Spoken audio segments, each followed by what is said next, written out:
Hello दोस्तों, मैं Prabat Singh Ranawat online classes में एक बार आपका स्वागत करता हूं। दोस्तों हमने राजस्थान का नामकरण पढ़ दिया, उसका भौगोलिक विस्तार पढ़ दिया, लेकिन एक चीज़ मुझे कहीं न कहीं अटक रही थी अभी भी भौगोलिक विस्तार के अंदर। वो अटक रही थी अक्षांश और देशांतर।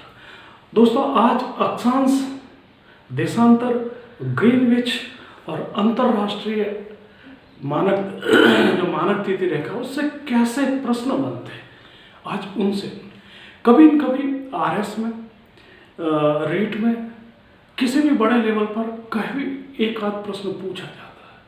तो देखना दोस्तों, आज सबसे पहले हमें इसके जो बड़े प्रश्न बनते हैं वो समय से बनते हैं, और वो दोस्तों देशांतर से और ग्रीनविच से बनते हैं। तो मैं उसको बाद में लेंगे, लेकिन आज इसकी जो शुरुआत करते हैं वो पहले अक्षांश से कर लेते हैं। अक्षांश रेखा, अक्षांश रेखा दोस्तों क्या होती है, देखना दोस्तों। ये अक्षांश रेखा दोस्तों, अगर मैं बात बताऊं, ये अगर अपना ग्लोब है तो ये जो आड़ी रेखाएं हैं दोस्तों, वो हमारी अक्षांश रेखा है। ये सारी क्या है दोस्तों? अक्षांश रेखा, अक्षांश रेखा दोस्तों। और अगर बात करें दोस्तों हम, तो ये हमारी जो बीच में है वह इसको दो भागों में बांटती है, जिसको नाम देते हैं हम भूमध्य रेखा या विषुवत रेखा, या इसको देते हैं हम 0 डिग्री अक्षांश रेखा दोस्तों, अक्षांश रेखा, या इसको इक्वेटर भी बोलते हैं, इक्वेटर भी बोला जाता है दोस्तों, ये ध्यान रखना। अब ये अक्षांश रेखा दोस्तों करती क्या, देखना होता क्या, ये ग्लोब को दो भागों में बांटती है, एक उत्तरी गोलार्ध और एक दक्षिणी गोलार्ध, दो भागों में बांटती है। अगर हम राजस्थान की बात करें दोस्तों, तो राजस्थान अक्षांश रेखाओं से उत्तरी गोलार्ध, राजस्थान कहाँ है? उत्तरी गोलार्ध में दोस्तों, ये ध्यान रखना दोस्तों। अक्षांश की दृष्टि से किस तरफ है? उत्तरी गोलार्ध। अब देखना दोस्तों, अगर राजस्थान की बात करें तो राजस्थान कौन से अक्षांश पर है, तो इसको देखने के लिए दोस्तों हम एक चीज और समझते हैं दोस्तों, या फिर मैं यहीं समझा देता हूँ। देखना दोस्तों, ये हमारी विषुवत रेखा है 0 डिग्री, क्या है दोस्तों? विषुवत रेखा या भूमध्य रेखा।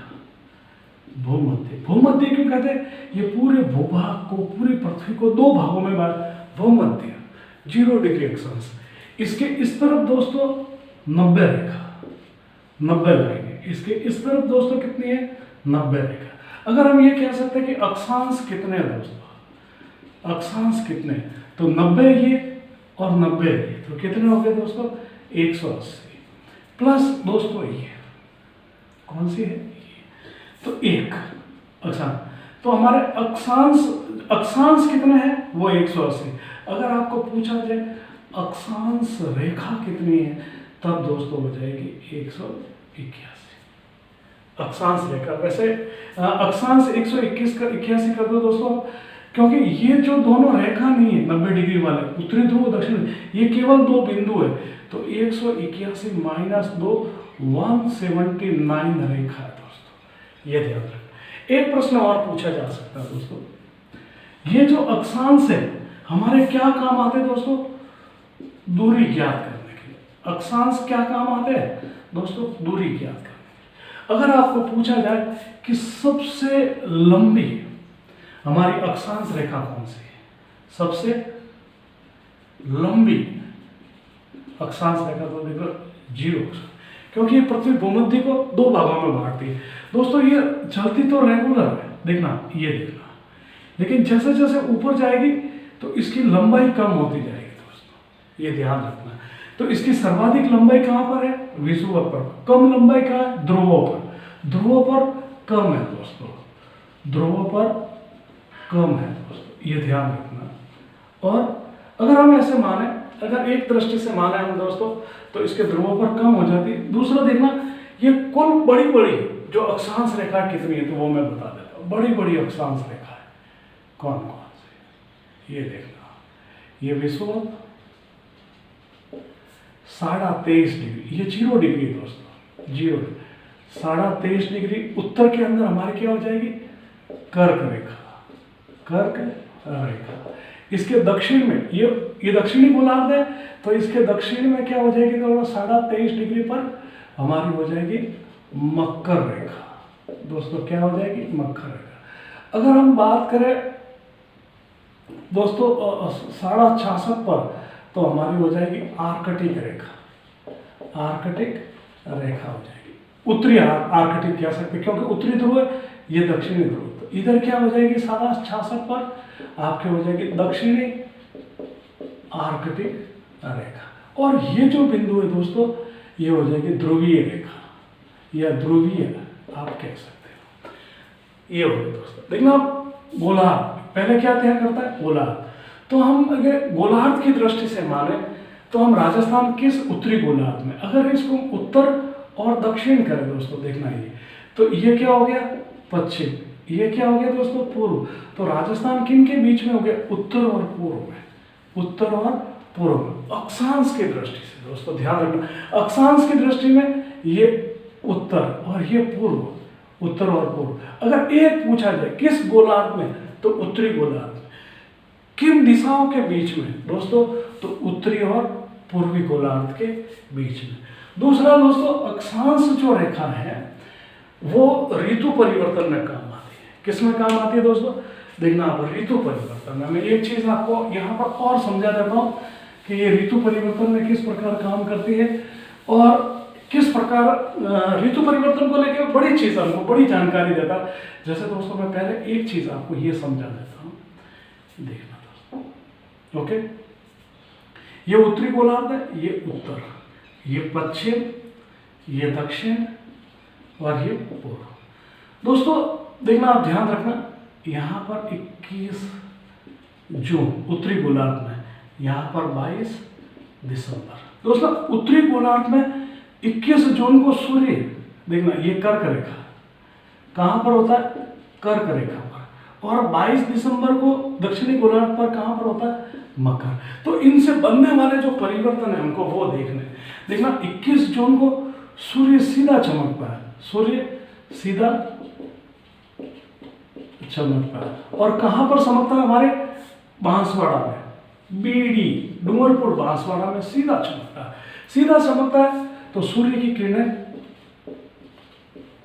सीधी रहती है, और यहाँ पर दिन भी लंबा होगा। तो सब मतलब उत्तरी गोलार्ध का सबसे बड़ा दिन, सबसे बड़ा दिन और सबसे छोटी रात हो जाएगी, और यहाँ पर सूर्य हमारे बिल्कुल सिर के ऊपर रहेगा। तो हमारी जो परछाई है वो बहुत कम हो जाएगी, परछाई सबसे कम हो जाएगी दोस्तों, परछाई क्या हो जाएगी दोस्तों, हमारी कम हो जाएगी। इसके विपरीत यहाँ पर हम दक्षिणी ध्रुव में देखें तो यहाँ पर देखना, यहाँ पर ऋतु कौन सी होगी, ग्रीष्म ऋतु होगी। कौन सी होगी दोस्तों, ग्रीष्म ऋतु होगी। और यहाँ पर कौन सी होगी दोस्तों, शीत ऋतु होगी। यहाँ पर मकर रेखा पर 22 दिसंबर को सबसे बड़ा दिन होगा, सबसे बड़ा दिन होगा, और वही सबसे छोटी रात होगी। अगर हम पूछे जिस दिन 21 जून को सूर्य का सबसे बड़ा दिन होगा, तो सबसे छोटा दिन कहाँ होगा, वो यहाँ पर 21 जून को सबसे छोटा दिन यहाँ पर होगा। लेकिन अगर उत्तरी ध्रुव दक्षिणी ध्रुव का सबसे बड़ा दिन की बात करें तो वो 22 दिसंबर को होगा। यहाँ पर शीत ऋतु को होगी दोस्तों। यहाँ और यहाँ किस दिन और रात समान होंगे, तो दोस्तों 21 मार्च और यहाँ पर 22 सितंबर। इस दिन और इस दिन, यहाँ पर जो 21 मार्च और यहाँ पर देखना दोस्तों, सूर्य जब कर्क रेखा की तरफ आएगा और सब कर्क रेखा से वापस देखना, इधर से वो आएगा मार्च जून, इधर से वापस प्रवेश करेगा, क्योंकि पृथ्वी पश्चिम से पूर्व की ओर घूमती है। तो देखना ये पश्चिम है, तो यहाँ से पूर्व ग्रीष्म, तो ऋतुएं जो बनेगी इधर से बनेगी। सबसे पहले कहाँ जाएगा वो, तो यहाँ पर मार्च में क्या आ जाएगा अपनी बसंत ऋतु, क्या आ जाएगी? बसंत ऋतु। जून में क्या होगा? ग्रीष्म। और यहाँ पर क्या हो जाएगा? शरद।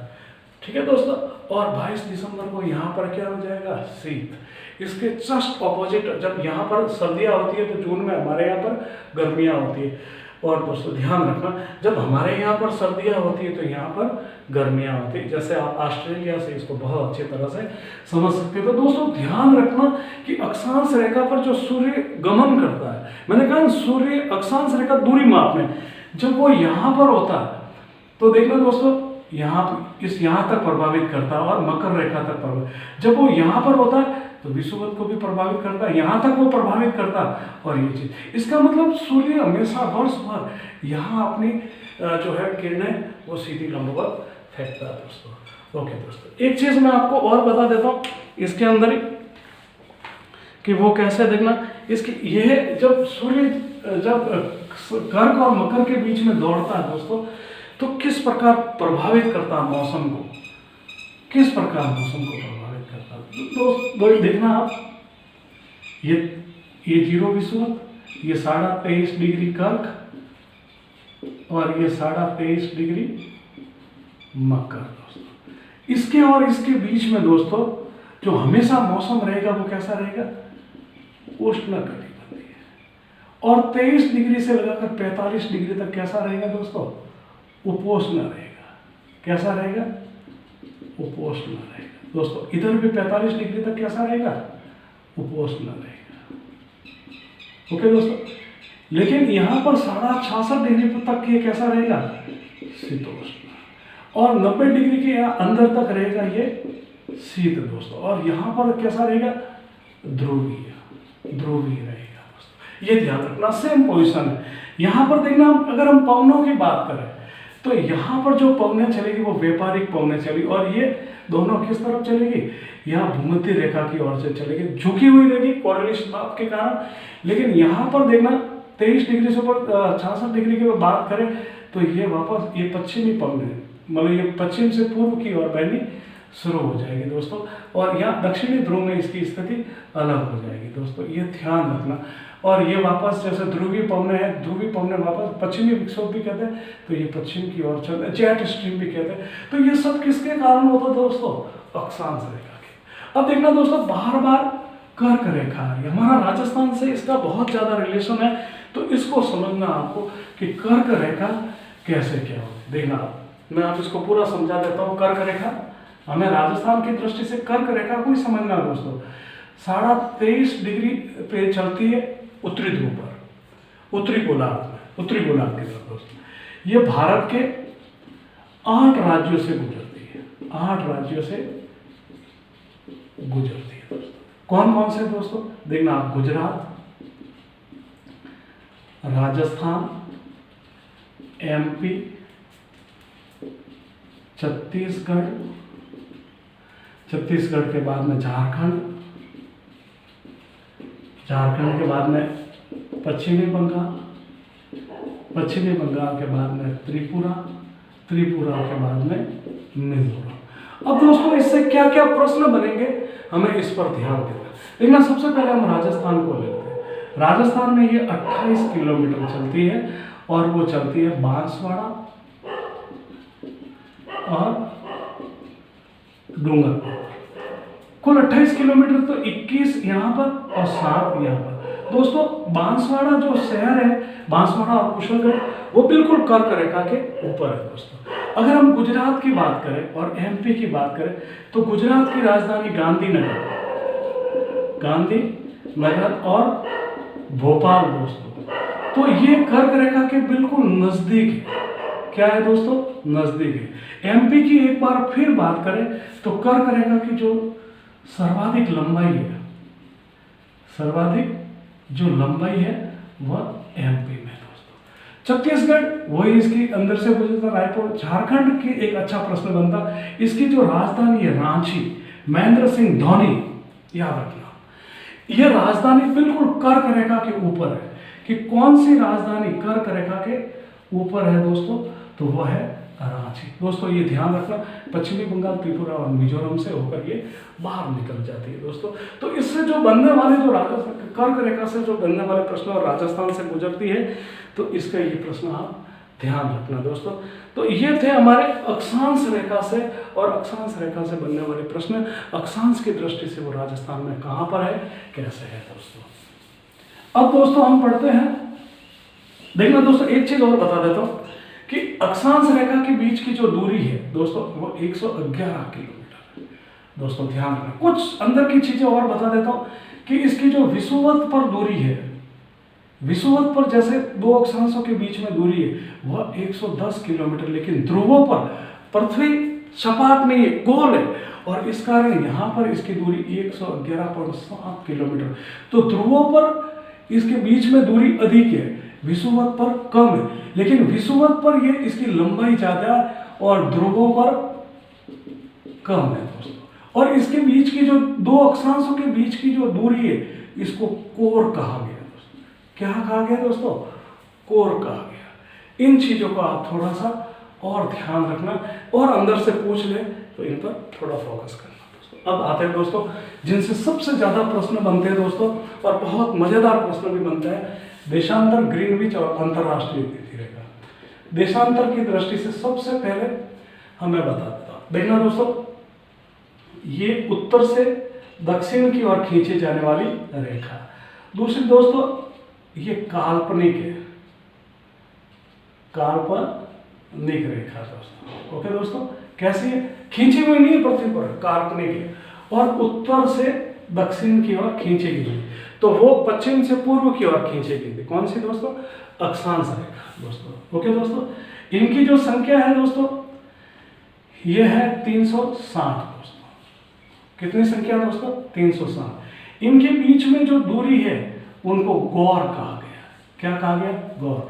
और इनके बीच में कितनी दूरी है, 111.32 किलोमीटर। अब दोस्तों आपके माइंड में एक प्रश्न है, ये कहां से आ गई, तो हमारे विषुवत की जो पूरी लंबाई है वह 475.2, अगर आप इसमें 360 का भाग दोगे तो 111.32 किलोमीटर है। मतलब कुल कितनी देशांतर है, 360, और 360 24 इंटू समय को मल्टीप्लाई करने पर यह आता है और इसमें भाग देने पर, तो एक देशांतर के बीच में कितनी दूरी है दोस्तों, ये 111 किलोमीटर की दूरी है दोस्तों। और ये देशांतर का हम क्या आते हैं दोस्तों, हम देशांतर का प्रयोग क्यों करते हैं दोस्तों, ये समय मापन के लिए करते हैं। और आज जो सबसे बड़ा मेरा मकसद था समय मापन को लेकर ही था दोस्तों। तो देखना दोस्तों फिर एक बार राजस्थान की दृष्टि से देखते हैं। देखना दोस्तों ये ग्लोब को दो भागों में बांटता है, ये पश्चिमी देशांतर, ये या पश्चिमी गोलार्ध देशांतर, ये देशांतर जो रेखा है ये ग्लोब को दो भागों में, ये पश्चिमी ग्लोब, पश्चिमी गोलार्ध और ये पूर्वी गोलार्ध, पूर्वी गोलार्ध। अब दोस्तों बात आती है अगर देशांतर की दृष्टि से राजस्थान कहाँ है, तो दोस्तों राजस्थान पूर्वी देशांतर पर स्थित है। कहाँ पर स्थित है दोस्तों, पूर्वी देशांतर। अगर इसको हम भारत की दृष्टि से देखें दोस्तों कि हमारा या एशिया में ले ले दोस्तों, यहाँ से ये पूरा एशिया महाद्वीप है दोस्तों, यहाँ पर बना देता हूँ मैं। अगर यहाँ पर करें दोस्तों तो देखना ये उत्तर, ये दक्षिण, ये पश्चिम और ये पूर्व, तो हमारा राजस्थान यहाँ आ जाता। तो एशिया की दृष्टि से हम कहाँ हैं, एशिया की दृष्टि से हम जो दोस्तों है वह है दक्षिण पश्चिम में दोस्तों। ध्यान रखना, अक्षांश की दृष्टि से कहाँ थे हम, उत्तरी गोलार्ध में थे, अक्षांश उत्तरी गोलार्ध में थे। अगर दो दिशा के बीच में कहा तो यहाँ पर आया था, तो ये उत्तर और ये पूर्व है, तो उत्तर और पूर्व में दोस्तों।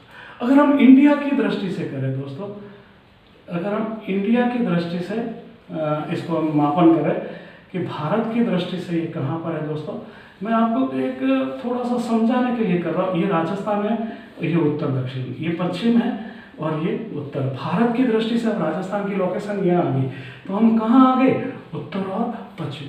ये दोस्तों अक्षांश और इन देशांतरों के हिसाब दृष्टि से मुझे आपको समझाना था। ये दोस्तों अब देखना सबसे बड़ी बात पे आता हूँ, देशांतरों को मैं आपको समझाता हूँ कि देशांतर कैसे है। देशांतरों की कुल संख्या कितनी है दोस्तों।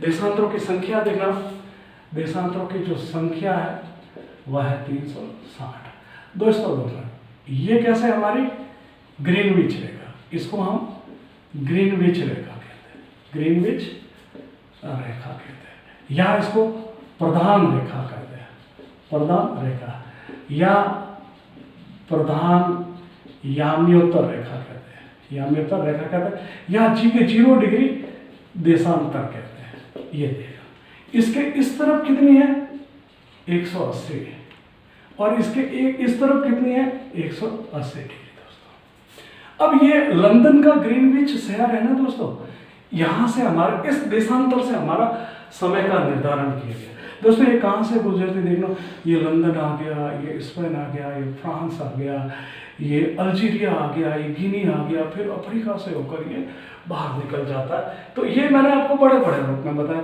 देखना दोस्तों, अब यहाँ पर जो लंदन का जो समय जो डिक्लेयर कर रखा है हमने, वो कर रखा है 0 दोस्तों। ग्रीनविच का टाइम क्या देखना, ग्रीनविच, ग्रीनविच लंदन का समय हमने क्या 0 डिग्री।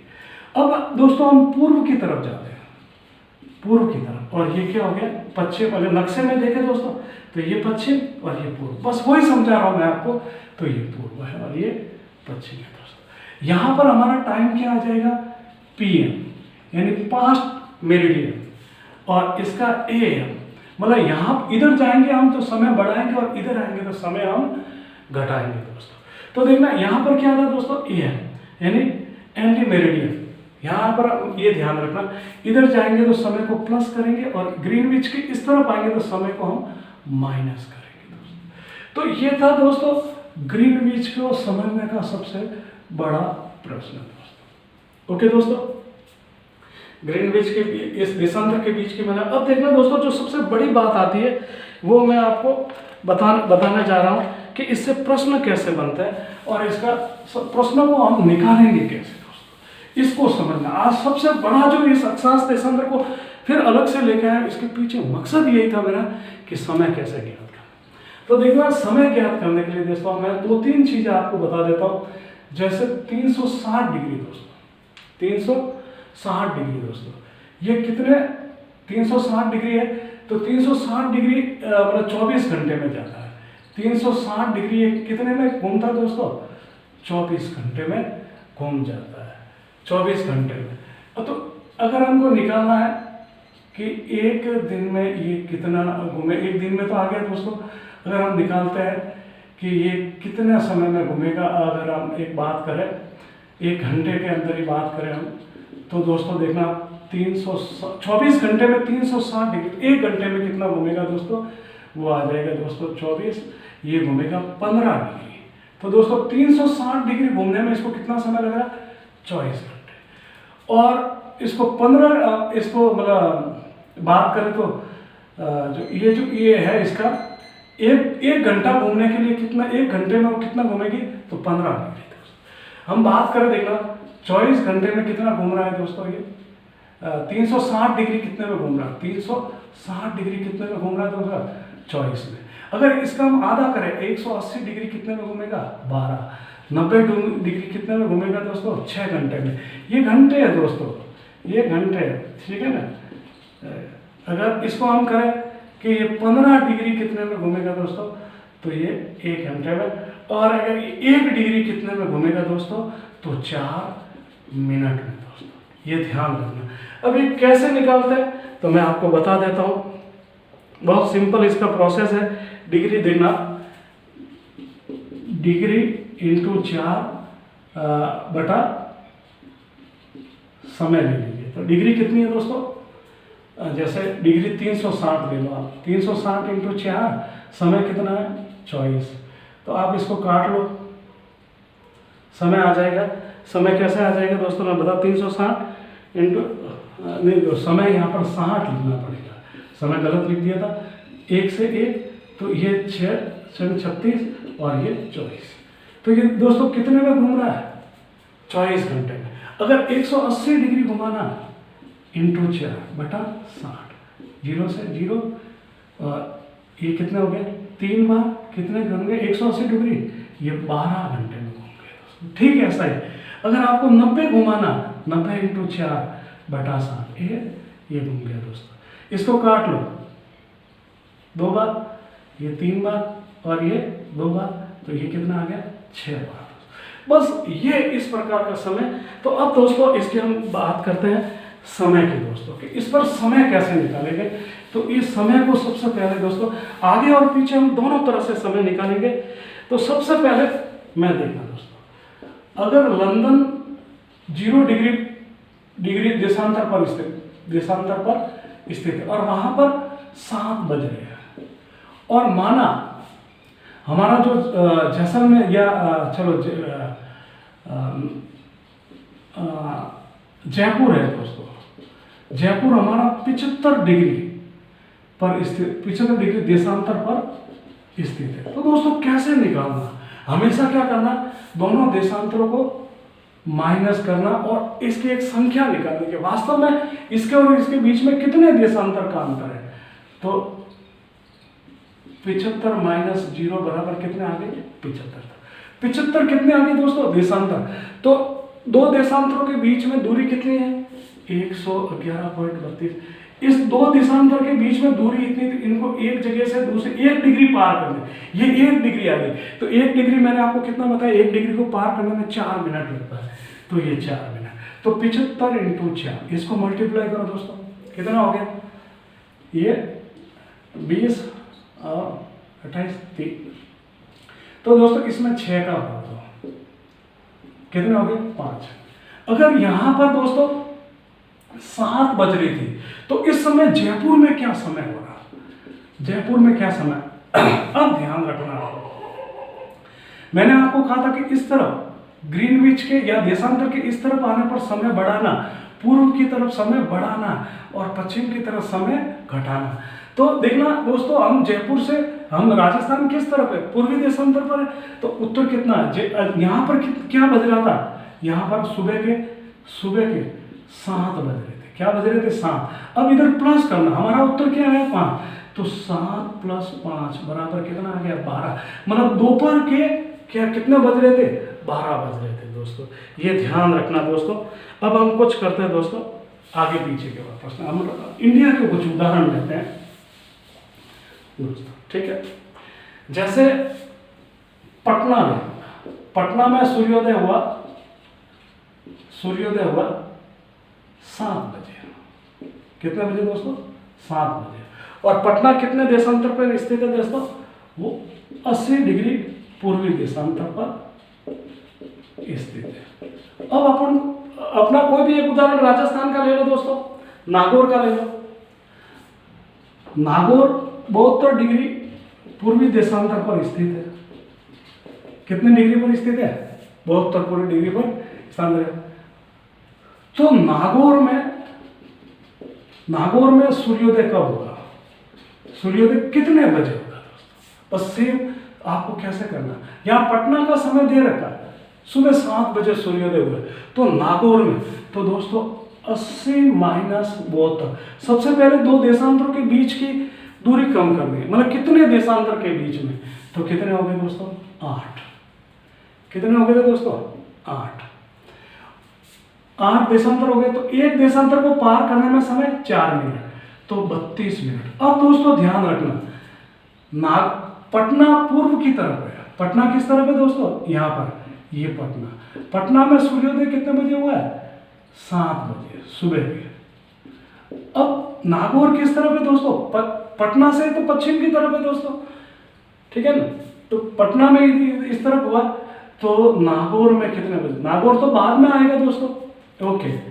तो नागौर में कितने, मतलब 32 मिनट बाद में हो, 32 मिनट मतलब 7:32 पर दोस्तों क्या होगा, ये इसको आप इधर ही ले लो, आप नागौर समय हमें बढ़ाना है, तो यहाँ पर 32 मिनट का अंतर आ गया, तो 7:32 पर हमें लेना दोस्तों, ओके दोस्तों।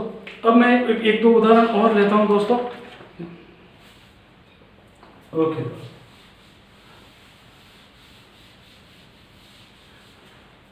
जैसे दौसा में जो सूर्योदय है, दौसा में सूर्योदय यदि 6 बजे होता है और दोसा 78 नहीं लेके मैं 77 पूर्वी देशांतर पर है, पूर्वी देशांतर पर है। ओके दोस्तों, तो बीकानेर जो है वो हमारा 70 डिग्री पूर्वी देशांतर पर, 70 डिग्री पूर्वी देशांतर पर। और यहाँ पर सूर्योदय कितने बजे हुआ था? 6 दोस्तों। ओके दोस्तों, ये देखना दोसा पूर्व में और ये पश्चिम में बीकानेर। ओके दोस्तों, यहाँ पर सूर्य को पहुंचना, तो देखना अंतर कितना, 74 और 70, 4 देशांतर पर, 4 इंटू 4 यानी कि 16 मिनट का अंतर होगा। तो यहाँ पर दोसा में कितने बजे हो रहा है? सुबह के 6 बजे। अब दोस्तों बीकानेर में कितना होगा? वह 6:16। ओके दोस्तों, अगर अपन इस दिशा को बदलते हैं दोस्तों, देखना एक थोड़ा सा और एग्जांपल लेते हैं अपन। एग्जांपल लेता हूं, जैसे जैसलमेर में, जैसलमेर का जो है वो 16 है और यहाँ पर सूर्यास्त हुआ है। सूर्यास्त कितने बजे हुआ है? 7 बजे। और ये कितने डिग्री पर है? पूर्वी देशांतर पर, पूर्वी देशांतर। और वो हमारा जैसे धौलपुर ही ले लो दोस्तों, धौलपुर है जो हमारा 78 पूर्वी देशांतर पर, पूर्वी देशांतर। तो यहाँ पर सूर्यास्त कितने बजे हुआ है? 7 बजे। तो धौलपुर में सूर्यास्त कितने बजे होगा? धौलपुर में सूर्यास्त कितने बजे होगा दोस्तों? ये ध्यान रखना दोस्तों। ओके, एक चीज ध्यान रखना, यहाँ पर कितना 69 और वहां पर कितना दोस्तों 78। कितना अंतर आ गया दोस्तों? इसमें से निकाल दो 69। कितना अंतर आ गया दोस्तों? 9 का अंतर आ गया, 9 का अंतर, 9 देशांतर का अंतर आ गया। तो प्रत्येक देशांतर को पार करने में कितना समय लगता है? 4 मिनट। तो कुल कितने हो गए? 36 मिनट। अब यहां पर दोस्तों कितने बजे? ध्यान रखना 6 बजे सूर्यास्त हुआ था, 6 बजे सूर्यास्त हुआ था और कहाँ? जैसलमेर में। तो ध्यान रखना सूर्य उदय बाद में जैसलमेर में होगा तो बाद में अस्त होगा, तो धौलपुर में डेफिनेट पहले अस्त होगा। तो यहां पर क्या करेंगे हम? 6 माइनस 0.36। तो दोस्तों 5:24 और पीएम पर यहाँ पर सूर्य अस्त हुआ दोस्तों। ये ध्यान रखना आपको। एक उदाहरण यहीं से मैं और लेता हूँ, ओके दोस्तों, ताकि आपको अच्छे से समझ में आ जाए कि इसको कैसे करना। देखना, अगर हम जैसे देशांतर की बात कर रहे हैं, हमारा जो देशांतर, भारत का जो मानक समय है, भारत का जो मानक समय है, वो हमारा 82.5 पूर्वी देशांतर पर है। कितने देशांतर पर है? 82.5। ये दोस्तों 82.5 कैसे आया? आपको ध्यान है? नहीं ध्यान है? चलो मैं बताता हूं। हमारी 68 से शुरू होती है और खत्म कहाँ होती है? 97। इन दोनों को जोड़ लो, 68 और 97 कितने आ गए? 15, 116। तो दोनों तरफ की जोड़ी 2 का भाग लगा दो दोस्तों। अगर इसमें भाग देते हैं ना अपन, किसका? इसका जो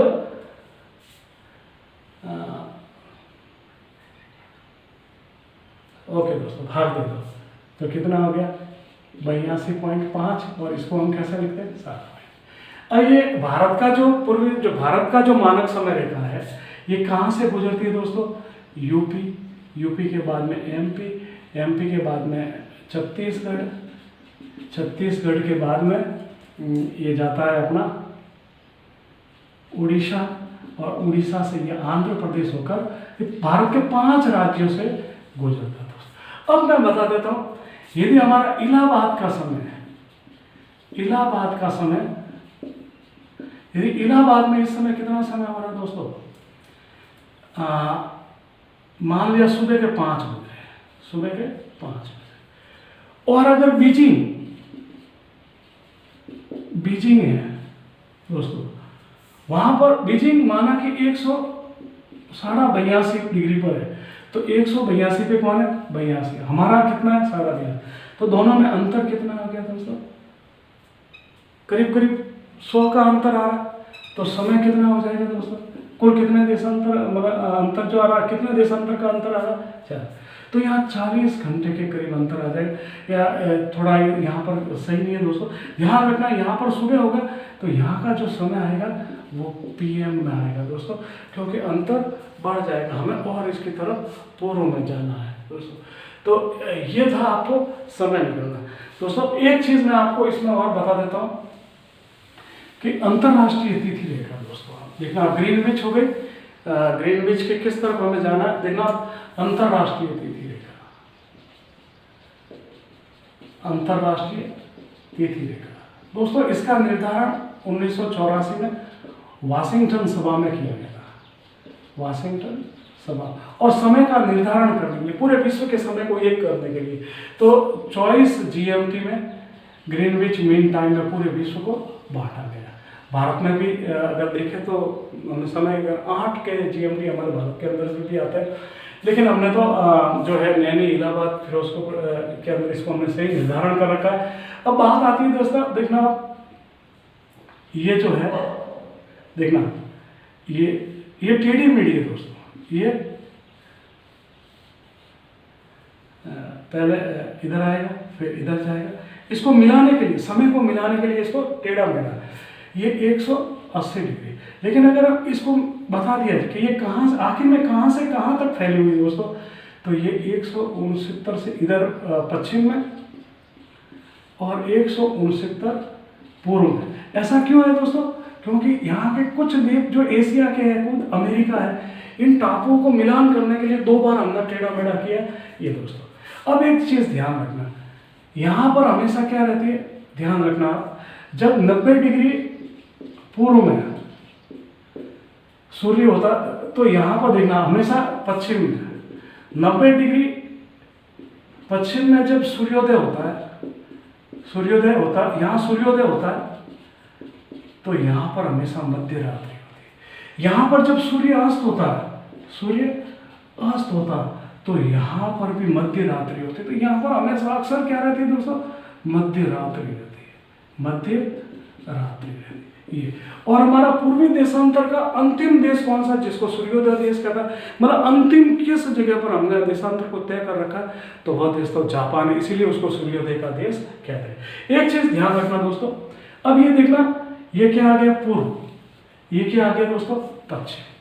अब देखना, इस समय को निर्धारण करने के लिए, जब भी पृथ्वी हमेशा कैसे घूमती है, पश्चिम से पूर्व की ओर, ये पश्चिम हो गया और ये पूर्व हो गया, तो पृथ्वी कैसे घूमती है, पश्चिम से पूर्व की ओर घूमती है दोस्तों। अब देखना दोस्तों, जब भी हम पश्चिम से पूर्व की ओर जाएंगे तो एक दिन बढ़ा देंगे, एक दिन बढ़ा देंगे, और जब पूर्व से हम पश्चिम में जाते तो एक दिन कम कर लेंगे, एक दिन कम कर लेंगे। जैसे दोस्तों यहां पर शुक्रवार है, तो यहां पर एक दिन बढ़ाना, तो यहां पर क्या हो जाएगा, शनिवार। ओके दोस्तों, माना यहां पर दोस्तों देखना, जैसे 31 मार्च है, तो यहां पर देखना क्या दिन हो जाएगा, 29 फेब हो जाएगा दोस्तों। माना यहां पर 6 तारीख है, कोई भी मार्च की ले लो आप, 2020 है, तो यहां पर क्या तारीख हो जाएगी दोस्तों, 7 हो जाएगी। लेकिन जब यहाँ वाला व्यक्ति इधर आएगा तो वो एक तारीख क्या करेगा, कम कर लेगा, और इधर वाला व्यक्ति जब जाएगा तो एक तारीख को बढ़ा देगा दोस्तों, ये ध्यान रखना। तब हम अंतरराष्ट्रीय तिथि रेखा 180 डिग्री दोस्तों, कितने हैं, 180 डिग्री। मैंने कहा था देशांतर के देखना, देशांतर जो इसके इस तरफ भी 180 है, इसके एक तरफ भी 80, ये पश्चिम है, ये पूर्व है, ये ध्यान रखें। लेकिन 180 डिग्री वाली ये लाइन है, इसको अंतरराष्ट्रीय तिथि मानक रेखा कहते हैं। इसके इस तरफ पूर्व की तरफ जाने पर हम एक दिन बढ़ा देते हैं, पश्चिम में आने पर एक दिन घटा देते हैं दोस्तों। बहुत इंपॉर्टेंट प्रश्न है और अक्सर बड़े लेवल पे ये प्रश्न दोस्तों पूछा जाता है दोस्तों। तो ध्यान रखना दोस्तों, अगर मेरी आज की क्लास बहुत अच्छी लगे तो लाइक, शेयर एंड सब्सक्राइब जरूर करें दोस्तों। नमस्ते।